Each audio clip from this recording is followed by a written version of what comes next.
Do you ever find that no matter how much time you give yourself to finish a project, every single time you start working on it, everything goes awry?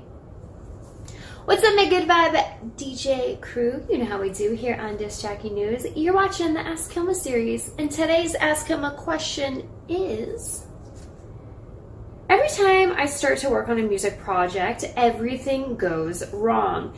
How can I try and avoid this? You know what's really interesting? When I ask artists that are struggling to finish projects to send me a picture of their studio area, two things happen. One, they send a picture of a super messy studio. Two, they send me a picture of a somewhat clean or very clean studio with the message, just so you know, it usually looks much worse than this. Which brings me to my first tip. Create a clean workspace. Seriously. You know, it's really interesting because when we look at our house, when we look at, you know, that junk drawer with a bunch of garbage in there, it kind of starts to reflect what's going on in our head. So if we've got a bunch of unfinished business that we're not dealing with, it's usually in a box in the back with a bunch of papers and some ponytails and some staples, and we're just like, yeah, I'll get to that one day.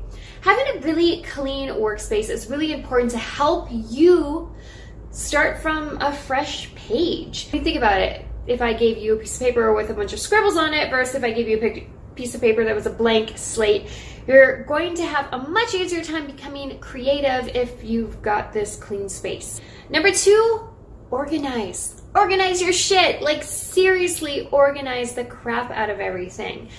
So yeah, you've cleaned your area, but all those little drawers around have the proper cords and USBs, whatever it is you need is nice and organized so that, say for example, you got to record a mix, you already know where everything is. You're not going to be spending an hour looking for, I don't know, your headphone jack because you forgot that it was in a hidden pocket in one of your bags from a gig 2 weeks ago. Really organize things so that it's really easy and ready to go for you. Number three, prep.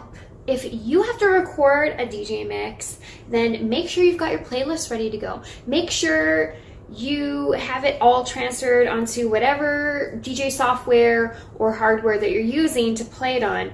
Make sure that your studio monitors are maybe detached from your music production studio and put where you're gonna start recording your mix. Make sure that everything is prepped and ready to go so that when you have that day to record, when you have that day to work on that content or work on that tune, everything is good to go. You don't have to do a software update. You don't have to transfer everything and then realize it's not working on that USB. Everything is ready to go. It's not going to mess with your workflow.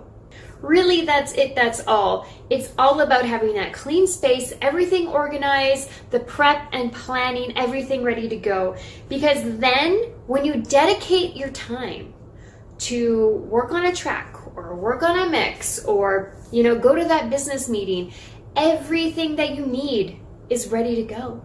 And when everything's ready to go, it's smooth sailing. You're able to just be creative without breaking up that workflow because, oh crap, now I have to update my DJ equipment. So I hope you found that one helpful. For the rest of y'all that have asked Kilma questions, make sure you hashtag Ask Kilma, tag me, Kilma Music online, and do my best to answer your question.